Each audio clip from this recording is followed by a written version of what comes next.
Have your fantasy teams been struggling this year? Or perhaps you've been doing pretty well but want to put yourself over the top? Then make sure to visit our friends over at Finish First Fantasy Advisors. They are the premier one-on-one consulting firm that specializes in providing you with expert support to help guide you to the championship. You will be matched with one of their expert advisors to provide you with the season-long insight for your redraft, dynasty, or DFS formats. Their advisors will contact you weekly to answer all of your questions and provide you the needed information to get to the next level. Set up a free 15-minute consultation by emailing them at info@finishfirstfantasy.com or by visiting them at www.finishfirstfantasy.com. That's www.finishfirstfantasy.com.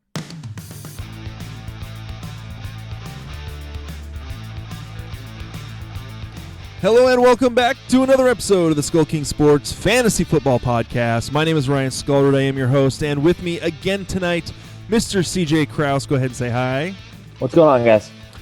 All right, so this next episode that we are doing is kind of a rough episode because there's a lot of injuries, and the waiver wire is horrible. I don't think there's a better way to put it. I like your honesty on that. We were chatting before this, and we're like trying to fight for names. Yeah, I mean, we're going through the list of trying to figure out, what are the best options for picking up on the waiver wire, and we're searching, we're digging, because the list we got from Fantasy Pros wasn't all that great either. So we will we're going to go over, like I said, we're going to go over a bunch of the news notes. Then we're going to hit up the waiver wire list for you guys, and hopefully one of the guys that we can suggest for you will be good enough for you to maybe be able to do something with this next week. It helps that some really good teams are coming off of bye this week. I had one team that was missing DeAndre Hopkins, Terry McLaurin, and David Johnson all this week. That was rough. Week 8 originally had the most buys before the schedule reshuffle, the biggest thing. So like some of the leagues, like super flex leagues I was doing, like if I fell behind on the quarterback or I wanted to wait on quarterback, I would try to match week 8 to just take one buy between my two quarterbacks. So week 8 was definitely the buy apocalypse originally, and then something shuffled around. But it doesn't mean top tier players didn't miss the week that we all probably wish we had. All right. So let's go ahead and we shall get started with today's headlines. Today's headlines.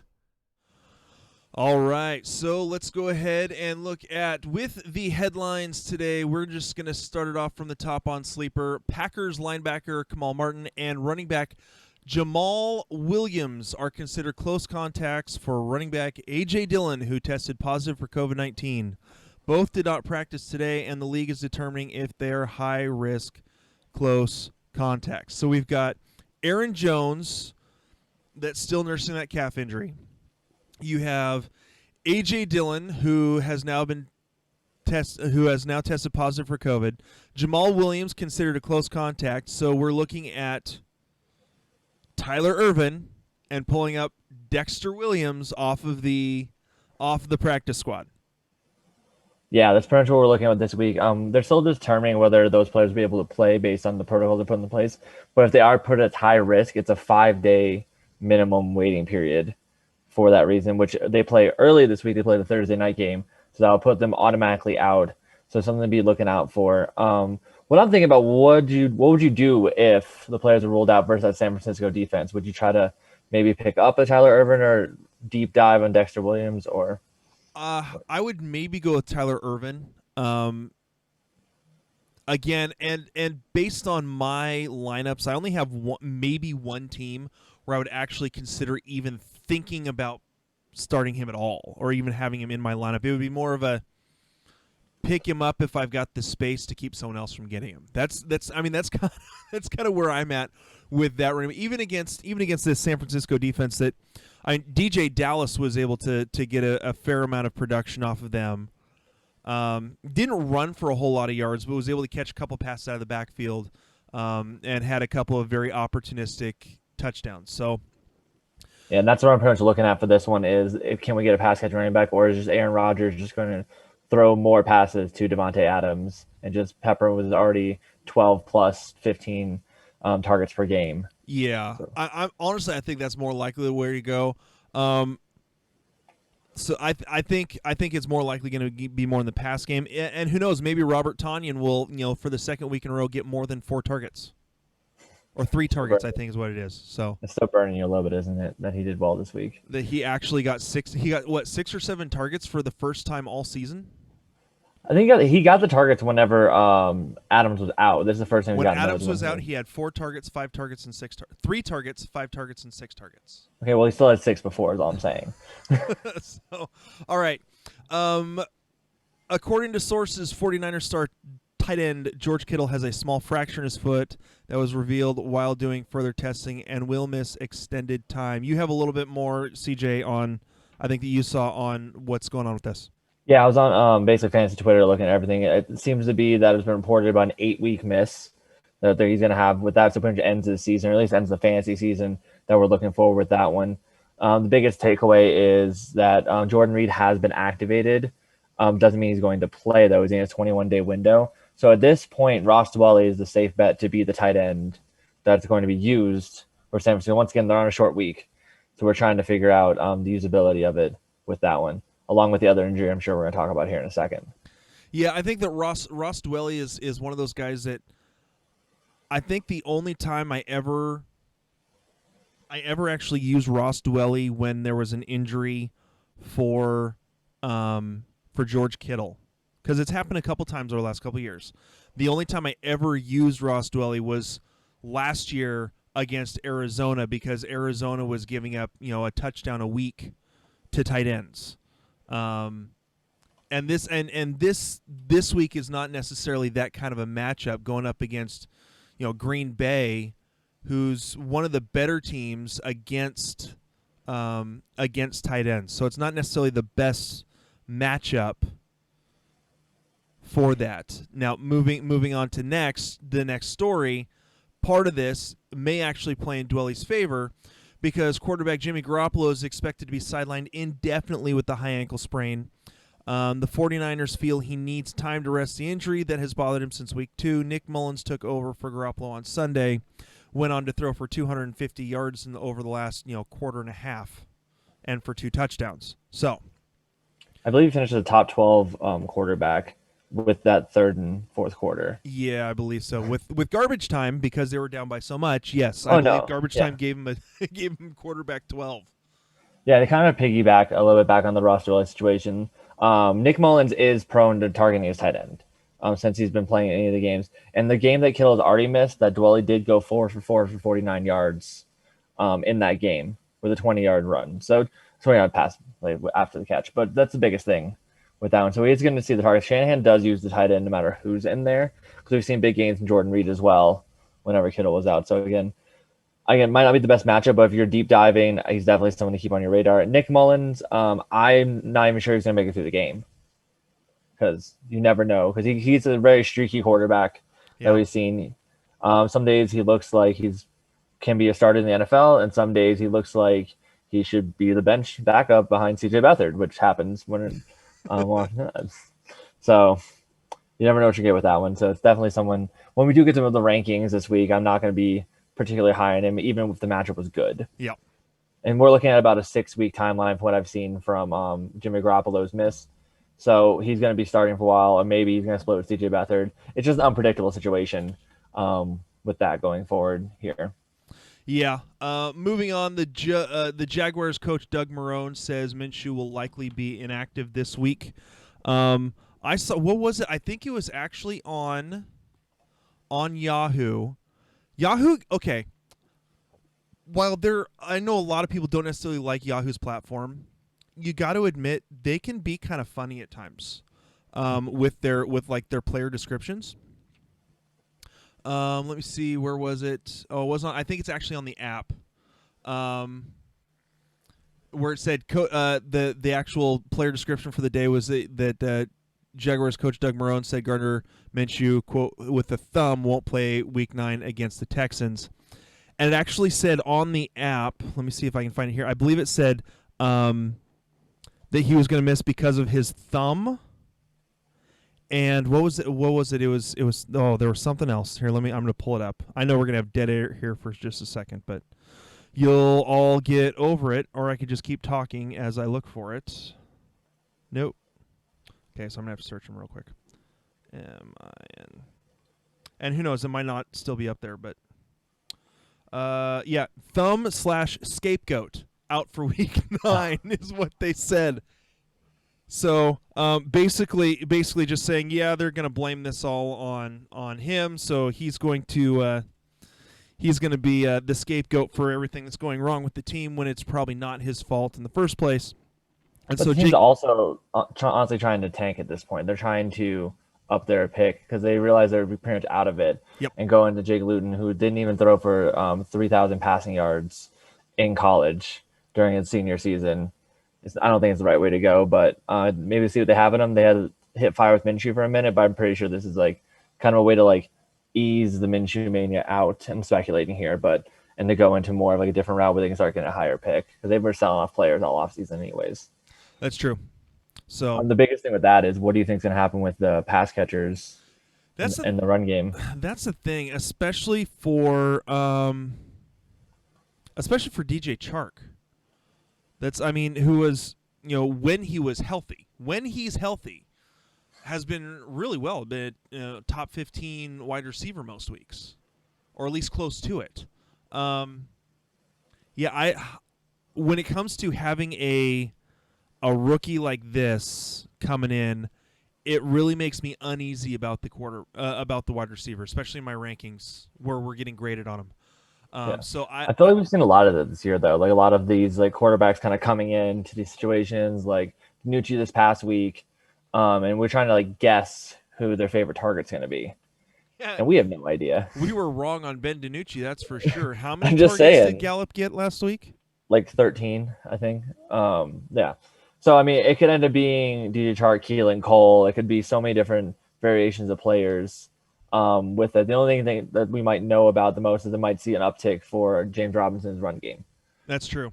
They might want to kind of ground and pound the ball and hopefully like ball control as much as they can. I mean, James Robinson's playing the 3-down role anyways. I believe Chris Thompson's pretty much obsolete in that offense, which is surprising because I was actually pretty high on him going into the season based on his potential we've seen before in that offensive role with the head coach. But yeah, so that's the only, I think, usable fantasy asset this week. Because we even saw with going to Tua, Devontae Parker, who's someone of those hitting consistent top 20 weeks, plummet to 2 catches.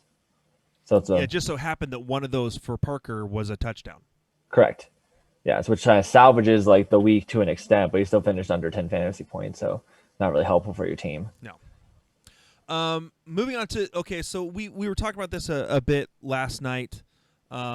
As well, and kind of mentioning this earlier as we were going over kind of our waiver wire pickups. Coach Reich of the Indianapolis Colts said that Jonathan Taylor has a little bit of an ankle issue, but it didn't come up during the game, something Reich learned after the game.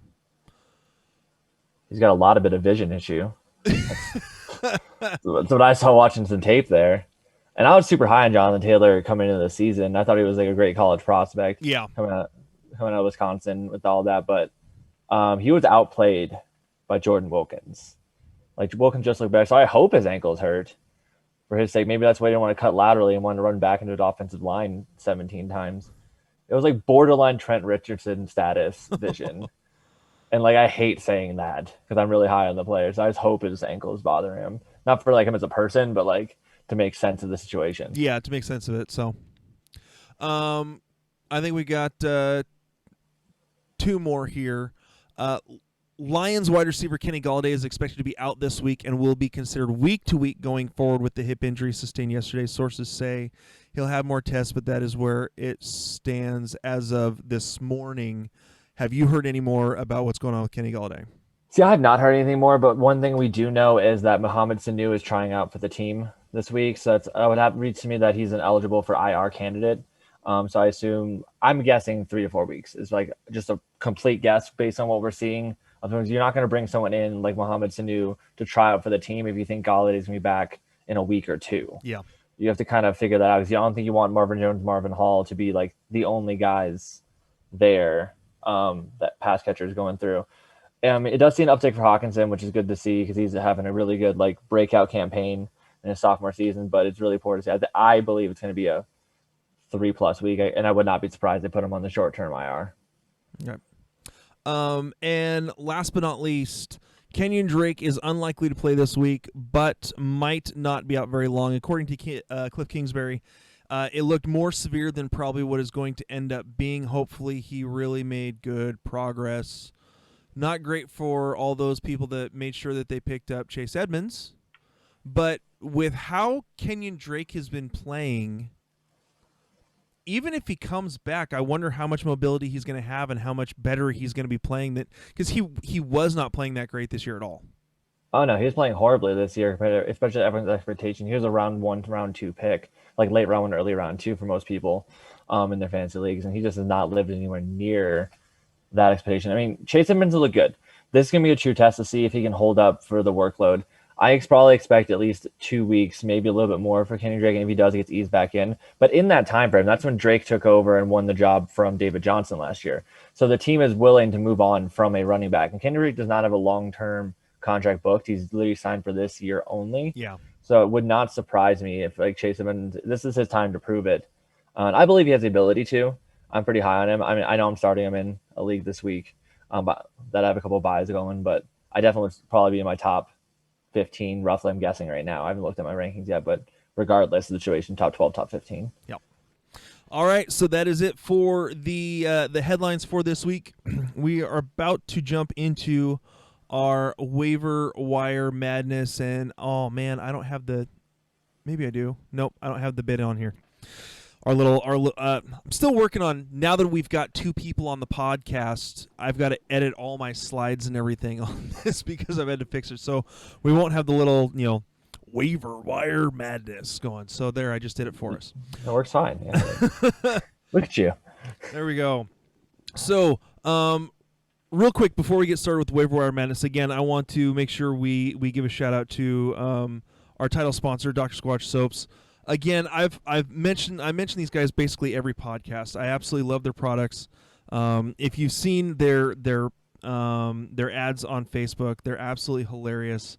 But again, the products are great. I love them. All natural, basically practically homemade soaps here in the USA. Solid product. You feel great, clean after you're done with your shower or whatever. And they don't just do soap. They do. Let's see. They have toothpaste. They have a shaving bar as well. Plus, they also do shaving accessories. They've got colognes, body washes, shampoo. They've got a ton of products. Make sure to check them out. Again, when you do, though, make sure to when you go to checkout, use the promo code SKS20, and you will get 20% off of any orders over $20. So again, go to drsquatch.com, check out their products, at checkout, use the promo code SKS20, and you will get 20% off of any order of $20 or more. All right, so we move into the waiver wire madness, and as I mentioned before, this is an ugly week for the waiver wire. There's not a whole lot out there, but we are going to go ahead and start with the quarterbacks. And so here's the list on Fantasy Pros in terms of the quarterbacks that they have listed as possible candidates for the waiver wire for you this week. Now, the way that Fantasy Pros does their list that we get to make our rankings from is they do it as a flat overall consensus ownership below 50% across ESPN and Yahoo. What I do is I actually go also into Yahoo because that tends to have a lower ownership rate than ESPN because I don't know why, honestly. Well, ESPN has a lot of dead leagues. They're more prone to have like leagues just kind of exist and like float there in limbo, like a lot of office leagues and that. That's what I've noticed with the stats on ESPN. Awesome.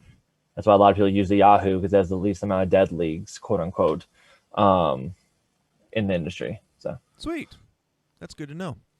I don't know. I refuse to play on ESPN. I did it 3 years ago for the second year in a row, and that was the last time I was ever going to do it. When I had 3 weeks where the ESPN servers went out 20 minutes before rosters lock. That was it for me. I think I played it for a single year, and I was like, let's find something else. Now it's like Sleeper. I have like a Yahoo and a Flea Flicker. So, all right. So here's the list that they have on Fantasy Pros for us. Kirk Cousins going up against Detroit.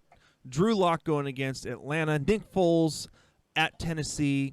Phillip Rivers versus Baltimore, and Daniel Jones at Washington. The only game of those that I really like at all,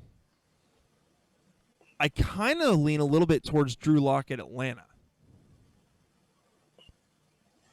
And then I'm going to add on one again because he's rostered in 42% of leagues on Yahoo.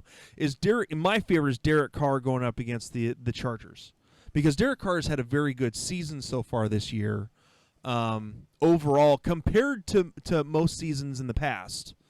And so because of that, I again the Chargers are giving up points everywhere in terms of what they're doing. So I think that for my favorite is Derek Carr, but again, he's not on the Fantasy Pros list. So well, Derek Carr was picked up a lot for the matchup this week, so that's something probably why the list is not as high. But he played in like the Wind Bowl game, so he kind of was downgraded by us throughout that one. Yeah. But that's probably why his ownership is a little bit higher than normal. He was dictated as a solid streamer going into this game, and then of course he had a bad week. But if you were paying attention and listening to everything we were saying, or a lot of people were saying about the way the weather was supposed to be with the 25+ mile an hour winds, you would have downgraded him or found a different option, hopefully, with that. But yeah, I totally agree going into next week with that matchup. Allowing Drew Lock to basically walk down the field and win the game there at the end. The Chargers bleed points to the quarterback, so it's definitely one I like a lot going in there. I have Kirk Cousins honestly the highest besides Derek Carr, just because I think it's a good bounce back game for versus Detroit for him to have that, because Detroit's another team that gives up points to the wide receivers. Currently, Kirk is only averaging 16.13 fantasy points a game, but coming off a bad matchup, he has those great weapons out there with Justin Jefferson, Adam Thielen. Drew Lock is the wild card for me on there, and I agree the matchup is very juicy, but it depends what receivers are going to be available for him to really live up to that. I think Drew Lock's a player that lives up to what's around him, doesn't create on his own. Yeah. So that's what I've seen. He'll need a healthy Tim Patrick. Yeah. He'll need and a healthy Noah Fant. He just won't target him in the red zone. He'll get this one reception to Albert O. Yeah. That burns you. So.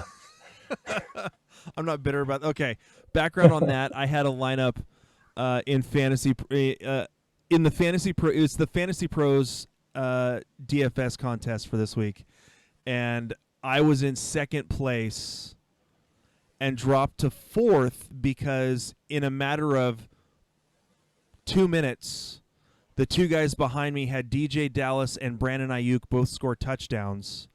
And I was left, and I had DK Metcalf, Justin Herbert, and Allen Robinson. Which Herbert didn't even target Allen Robinson for like the last half of the fourth quarter, and then Noah Fant. And so as the Denver Broncos are charging down the field, score touchdown, all I want is a touchdown to Noah Fant to put me back up into second place, and it didn't happen. So finished in fourth, but still I got paid on that one. So all right. Yeah, again, you're right. Drew Lock's kind of a wild card. It kind of depends on what he has around him. So I like Derek Carr this week, and I can see what you're saying about Kirk Cousins. Yeah, Drew Lock definitely did really well this week versus the Los Angeles Chargers. You can definitely put up points on that side. They allowed Drew Lock to score over 20 fantasy points when he was averaging about, I think, 12 before that. I can look it up really quick, just double check. Overall, Drew Lock is averaging... trying to even find him. I got it. 8.09 going into the week between weeks 1 through 7. Yeah. And they allowed him to drop 20.82 this week on that one. So something to monitor. Even though you think that Carr might be coming off a bad game, this is definitely a really good spot on a team that's going to put up points, whether it be playing catch up or trying to keep up. I think Carr is definitely a good streamer. All right. Moving on to the running backs. The list that I have, which again, there's a long list on Fantasy Pros. So you'll see when you go to the website after listening to this podcast, you go to SkullKingSports.com. You check out our waiver wire rankings, which will be posted. There's a list there. Again, we're going to be adding a couple names to this here in the podcast, but I don't. It's not great. DJ Dallas is probably my number one. Again, that all depends on if Chris Carson is going to play. We know that Carlos Hyde was doubtful for this last week and ended up not playing. He's dealing with a hamstring injury, so I'm figuring he's probably again leaning more likely to not playing this next week against Buffalo. So DJ Dallas is my number one, and then couple guys that I'm adding to this list are Damian Harris and JaMychal Hasty, who in Yahoo are rostered at 47%, 42%. Both against teams that bleed points to running backs. Green Bay, who's bled points to not just to Dalvin Cook, but to other running backs that aren't even as. What was it? David Johnson scored a touchdown and had 70 or 80 yards against Green Bay. So, and Damian Harris going up against the New York Jets, again another team that bleeds points to the running back position. And the other one I'm adding on is Nyheim Hines, but it's not a great matchup against Baltimore. Yeah, the biggest thing with those are the two you added on to are probably the most important one to look for. They won't be on Fantasy Pros. They're not eligible for us to list them. So if you're basing your waiver ads on that and you're wondering why these people aren't listed, that's why. But we physically can't add players to those lists. We have to go by those rankings and adjust to it. But if any of the San Francisco running backs are available, I can even throw McKinnon in there as well as an option for that one. Even though Tevin Coleman got the first run, he did bang up his knee a little bit more, so I doubt he's going to be playing on the short week. So it's going to pretty much be the JaMychal Hasty in majority of the workload, and then McKinnon added in who can break off a big play with that. Damian Harris looked like he was the guy this week. He got the most carries, looked good with them too, which was surprising because he was a little banged up going into the game. So I think he's pretty much going to be the main ball carrier. But again, with the Patriots offense, you have to worry about whose week is it. Yep. We never know when it's going to be like a Rex Burkhead taking the load. They don't care about our fantasy teams at all. They're trying to do the best to win the games that they have and whatever things going to be put in the situation, whatever the game plan is. So that's something always to monitor with that. Something to think about with the both Nyheim Hines and I'm going to add in Jordan Wilkins here. Yep. Piggybacking with the whole, we'll probably get more clarity on Jonathan Taylor this week. Because if they weren't aware of an injury and now they found out about an injury, they're going to be working on that in practice, figuring that out as well. Jordan Wilkins did get 20 carries this week, and Nyheim Hines did catch 2 touchdowns going through. And Phillip Rivers is known to be targeting the running backs. I think Nyheim Hines has the better chance of having a good week, whereas this past week, James Conner still scored 13.5 fantasy points. You can get going against Baltimore, but I still think the more desperation plays, if let's say your team is you have Miles Sanders and you have Kareem Hunt both on bye this week, that'd be someone you can plug and play. Yeah. Sorry, I'm looking at a couple other things with some of these running backs. A couple guys are going to be listed. Gus Edwards. The matchup just isn't great going up against Indianapolis. I understand they were able to run against the Pittsburgh defense that's been very good against the run. Indianapolis has been a top 3 defense most of the year as well. So I'm not. He's another one of those guys that I would rather take a shot on DJ Dallas or possibly Nyheim Hines. Something to look for that too with the Baltimore. Look for J.K. Dobbins to see if he's available. He's someone, he got 66% of the snaps, so he outsnapped Gus Edwards during those games. He didn't get as many carries, but he definitely did more with what he had, and he was definitely the one on passing downs as well. So something to think about with that one is look for J.K. Dobbins first. If you're getting desperate, I would definitely recommend going the other two. I think J.K. Dobbins also has a standalone, but also has a stash value as well, because that's the biggest thing with that one going forward. Is we don't know what's up with Mark Ingram and his injury. Yeah. Real quick, I wanted to, because we mentioned Damian Harris. In your opinion, is James White droppable? I think he is. Yeah. Okay. His workload is so unpredictable. I mean, the only way unless you're in a full PPR league and you're like running back desperate, that's about the only way I can consider it. I could not consider starting him. There's no upside with Not James right White. now, there isn't. Yeah, so he's not. He's getting older. He's used a lot different than he was used. Definitely Tom Brady. You have a completely different quarterback in there with Cam Newton, who's not known to target running backs throughout his career going forward. And Bill Belichick plays the players he has. He builds teams around that. Yeah. So, I think James White's definitely droppable. Again, unless you're in a full PPR league that you're just completely desperate at running back. You know, that same mindset of having that Kareem Hunt, Miles Sanders. The problem is James White over the last 4 games. So week 4, a bye in week 5, and then week 6, 7, and 8, he's had a grand total of 9 targets over 4 games. It's just, I mean, it's not his normal workload, but with all the pass catchers being out right now with Julian Edelman, you could see that uptick happening because obviously what they're doing is not working. Maybe they'll rescheme, but again, it's a desperation play. Yeah. I mean, I think that James White in 10 and possibly 12 team leagues, if it's not full point PPR, I mean 10 team leagues, he is very droppable. I don't know why selling your team in 10 team league. There's plenty of better options. Well, that depends on how deep the benches are and what the and how well scoured the waiver wire's been. Because I finally just dropped in this last week. All right, so moving on to the wide receivers. He's not on the list, but again, because of where we have him, because of using Yahoo also, I think your number 1 is going to be the same as mine, Corey Davis, 48% rostered in Yahoo. And then for me, kind of other guys to throw in there, Sterling Shepard, rostered 49% across both Yahoo and ESPN going up against Washington. Marvin Jones at Minnesota, he's 49% rostered. Tim Patrick, again, that's another one if healthy. He's one of those ones, he's only 19% rostered, so he's likely to be still available as you get closer to the end of the week if you want to wait on picking him up to make sure that he's actually healthy. And then another one that I was happy to be right on this last week was Jacoby Myers because he was the only healthy wide receiver for the Patriots. Finishing with 10 targets this last week, 10 targets, 6 catches, 58 yards, didn't get into the end zone. But going up against the Jets defense that, the Jets are just bad. There's no other way to put it. So, Gase look great in practice, okay? Huh? Adam Gase tells us they look great in practice. So why don't they work out on Sunday?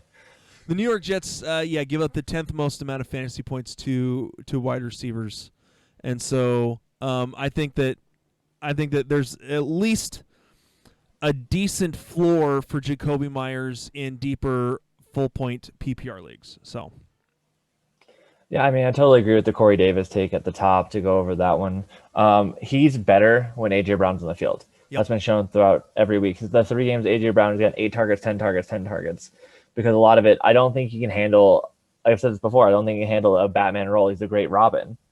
I don't think he's at the softer coverage, working through the defense's focus more on Jonnu Smith and A.J. Brown with that. So I think he's just a great pickup right now.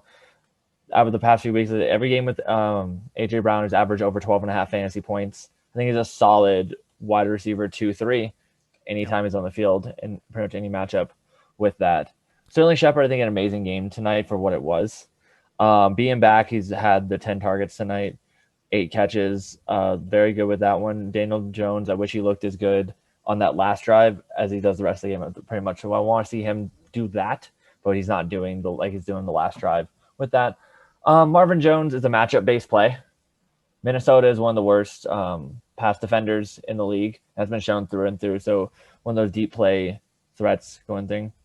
Some players I want to bring up to talk about, and I'll go back to Jacoby Myers here in a second, is look for Allen Lazard. He might not be back yet, but he's definitely available out there. And if he is back, he is the number 2 on that offense. Yeah, and if both Lazard and Adams are back, that takes even more targets away from Robert Tonyan.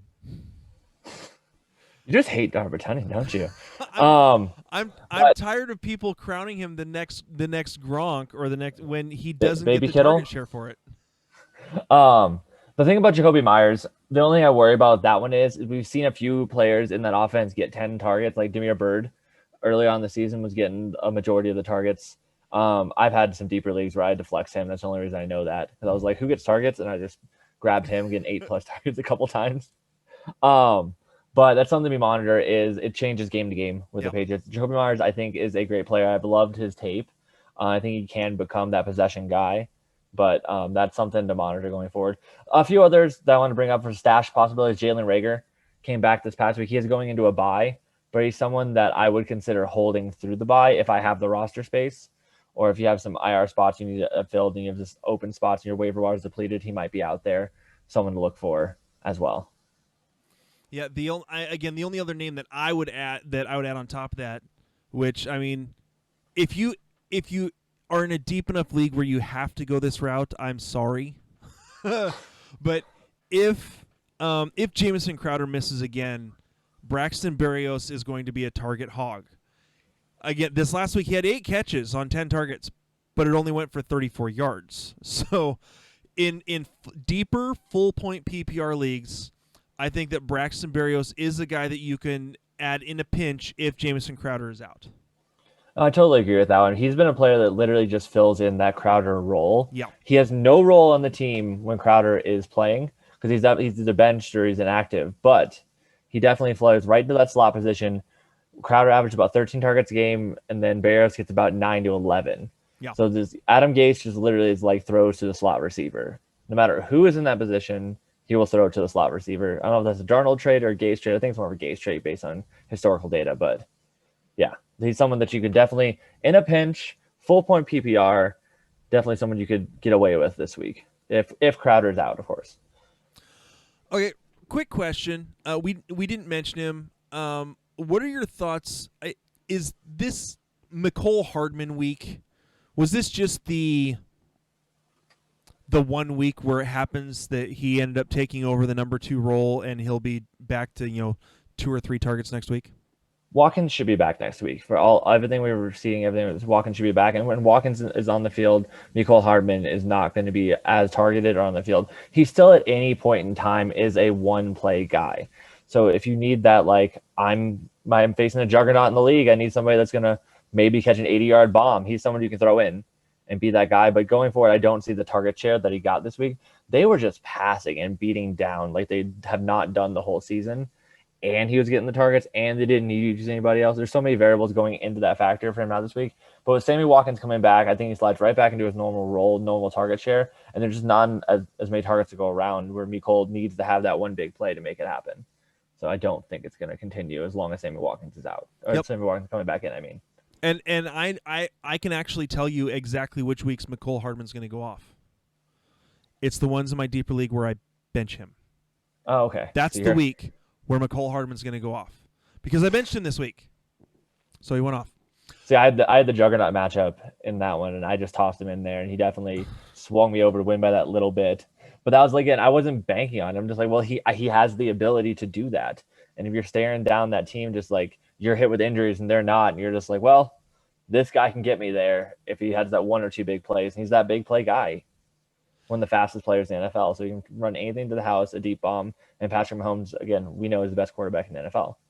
Yeah. I'm looking at the league that I sat him. Yeah, for 22 points. Sat him and Jacoby Myers and played Braxton Berrios and Leonard Fournette.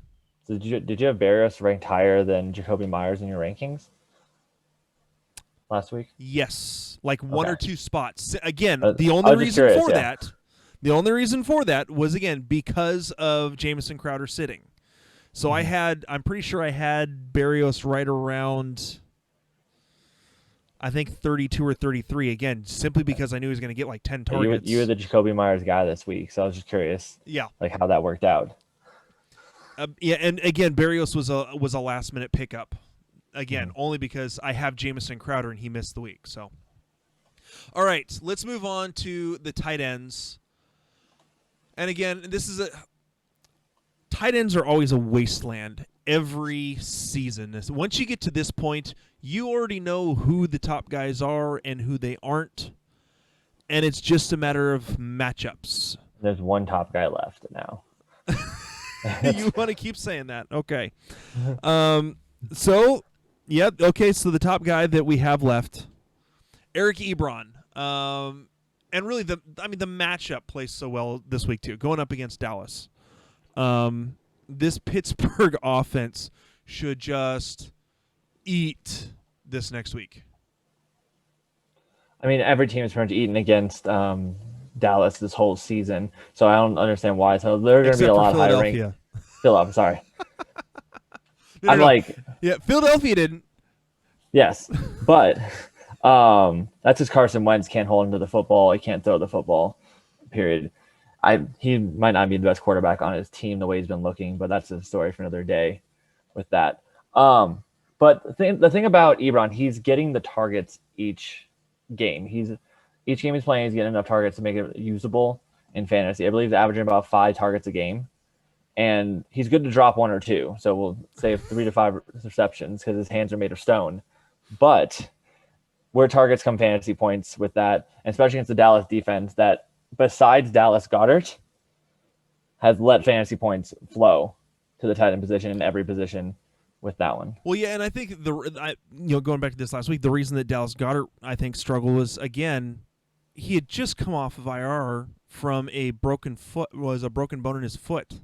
He came back early, too. Came back 2 weeks earlier than everyone expected. Yeah. So, I mean, it doesn't surprise me he didn't have a great game. I didn't have him too high. Yeah, Philadelphia. Sorry, I'm looking at Dallas really fast. Trying to look at their average points here. Yeah, Dallas is giving up 8.9 average fantasy points. That's with the Dallas Goedert game in there to the tight end. So, yeah. I believe that should be bumped up more often than not with that one. But, yeah, it's definitely a smash play with that one. He's definitely the best streamer pickup of the week. Yep. Above anybody else we have on the list, but we definitely have deeper names on the list because if you're in a league with me, I already have Eric Ebron, so you're not gonna be able to get him. Yeah, the other names to mention are obviously with the George Kittle news. It's the Jordan Reed / Ross Dwelly. Again, Jordan Reed he's been activated in terms of the 21-day window to come off of IR, but has not officially been activated off of IR yet. And so if they figure that if he's still not quite ready, then Ross Dwelly obviously is going to get the work. If Jordan Reed is ready, he's going to be the one to get the work against Green Bay. Now, Green Bay is one of the better teams against the tight ends, so it's not like it's a great matchup. Yeah, I mean, honestly, if we knew Jordan Reed was going to play, he would be my number 2 pick, which is what we're talking about right now. Ross Dwelly probably bumped down a little bit lower in the rankings based on matchup. I think Jordan Reed can play through a matchup based on his ability, even though he's probably going to only last a half, but he'll catch a touchdown or 2 in that half because he's due to get another injury, unfortunately, with the way his career has gone. Yeah. But with that, when he's on the field and he's the guy, he is the guy for the amount of time he's there. So I think he's still a usable piece. With that one, definitely a streamable option. But again, we have to wait to see more information on that. Because I would put Ross Dwelly behind the guys we're going to talk about next. Yeah, and the next guy on here, obviously, Logan Thomas. Again, he was getting more targets with Dwayne Haskins, but since then I can't even say he's averaged 4 targets a game. He's gotten 4 targets every single game since. And since then, when he has a good matchup, he has played very well. This next week, he goes up against the New York Giants. Again, not the best matchup, but his targets have been very usable.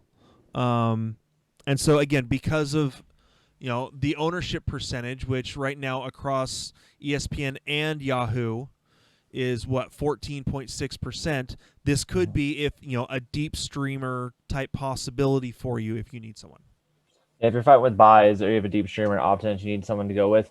He's getting 4 targets, down from about 8 he was averaging versus Dwayne Haskins, but the quality of targets have gone up significantly with Kyle Allen. That's really hard to say because Kyle Allen is not the best, most accurate quarterback in the NFL, but he does do well in that intermediate part of the field. He made Ian Thomas a relevant player last year, and he has not been relevant pretty much this whole season. Yeah. with that. So it's something to look on to. So those 4 targets, you can kind of jot them down for 2 to 4 catches a week, and hopefully one of those falls in the end zone with that one. But he also has the athletic ability to break one of those off into a big chunk play. He's one of the more athletic tight ends, coming originally as like a wildcat running quarterback. With that, so he has all these ability to work with that. So get the ball in his hands, see what he can do. If you need a big play, he's someone that you can throw in there as an option. But no, you're not getting a high volume play. It's kind of a very volatile play. All right. Anyone else that you've got listed that you like at tight end for this week? I mean, there's no one I like, but okay. Is there anyone else that is a desperation dart throw? I mean, Dalton Schultz is who I see as a desperation dart throw. Not a good matchup. No, the matchup's terrible versus Pittsburgh. But again, if you're deep diving, for some reason you're in a league where everyone has 2 tight ends, he might be out there and available, even though it's some of the higher owner percentage. But the biggest thing with him is he's getting the targets. I believe that Dalton should be back this week from what we're hearing from everything. Hopefully. And I hope he is. What's it? Hopefully. Yeah, hopefully. If he's not, that actually bumps Dalton Schultz up to me. Yeah. Because when that intermediate part of the field, Nucci just kept either targeting Gallup or Schultz, Gallup or Schultz back and forth. And even then, he was already getting a pretty high target. So that's the way the offense runs, is a lot through the tight end. Jason Witten last year was a tight end 12. Yeah. And Jason Witten's basically in the grave. So that's one of the biggest things with that one, that he's going to get the targets. He's like the opposite of what Logan Thomas is right now. Logan Thomas is, you get 4 targets and he could break off a big play. Dalton Schultz will probably get around 6 to 8 targets and fall down a bunch of times. All right. Should we even cover? I mean, we normally don't even do this. I mean, in our rankings, it doesn't even provide defenses for us to rank. Is there a defense that you like as a streamer this week? Let me actually pull up defenses. I mean, anybody playing Dallas is a streamer, but Steelers are already owned in most leagues. Yeah, Steelers are like the number 1 and number 2 defense. Yeah, so it's like the biggest thing is that one. Arizona might be interesting. The Cardinals versus the Dolphins. Tua did not look great. They have a possibility of being available in the league, and Patrick Peterson could catch an interception or 2 to kind of get those points there. So that might be a matchup to target if you're kind of in that desperation area. Here's an interesting one. The Washington football team against the New York Giants. Oh, that's a big target. Yeah, I like that one a lot. They're only 17% rostered because they had the bye week this last week. So I think that would be a really good one to target if you're needing a defense. I think that's probably my favorite one to target. I would say Houston against Jacksonville. I'm just not sure. Again, Houston hasn't been a very good defense, but they're going up against a quarterback that we're not sure about. But they do give up a lot in the run game, and so James Robinson could have a huge game against them. Yeah, I think Washington is probably the one I would say. I would order those 3, and probably the Washington, Arizona, Texas, in that order, because going to the Washington game, if you get the pass rush from Daniel Jones, he's going to make mistakes. He made mistakes tonight, even though the Bucs are a great defense, but even when he looked good, he looked bad a lot of times throughout that game. And he's due for about 1 to 2 fumbles a game if he's under pressure like that. So it's definitely ways to get those fantasy points in if you're run their defense. And then, like I said, I think the Cardinals can have a good game versus Tua. He did not look good that game. The game was won by defense. Yeah. In there. And I think it was 48% of his passes went to the running back or like towards the running back. So Gaskin was getting like a lot of the passing workload. So he's not throwing downfield. He's going for checkdowns. And if they try to open it up, because they're probably going to need to against the Cardinals, because they're going to get ahead on them pretty well in that one with Hopkins and Kyler coming off the bye. I think that's one to target as well. Then I would say Houston, because that's just going against a rookie quarterback, a 6th round pick. So yeah. Well, it was going back to Miami. I saw something where the defense really did everything for Miami in that game. 100%. I want to say this was the first time since like 2006 or 2007 where a team outgained the other team by over 300 yards and still lost. Because the total yards for the Rams was 400. They had 470 yards of total offense, and the Miami Dolphins had like 160 yards of total offense. Yeah, well, they passed the ball 61 times in that game.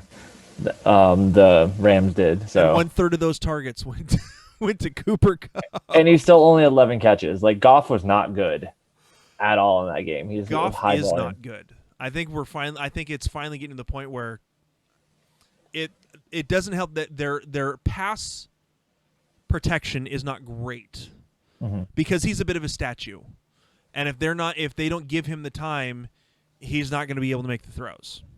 Yeah, and something to monitor actually with the Rams, is actually a good segue with this one, is Darrell Henderson did get banged up a little in that game. So something to keep an eye on if you want to stash someone like late in the week. Let's say that you have an open slot, or if someone you know you're going to drop, you can probably see what happens with Cam Akers. Yeah, I would definitely wouldn't recommend picking him up now to stash, but if like later in the week you need something to drop and have something there, that could be something to look forward as we get more details on what's going on with Darrell Henderson. Yep. All right, good show. Yeah. All right.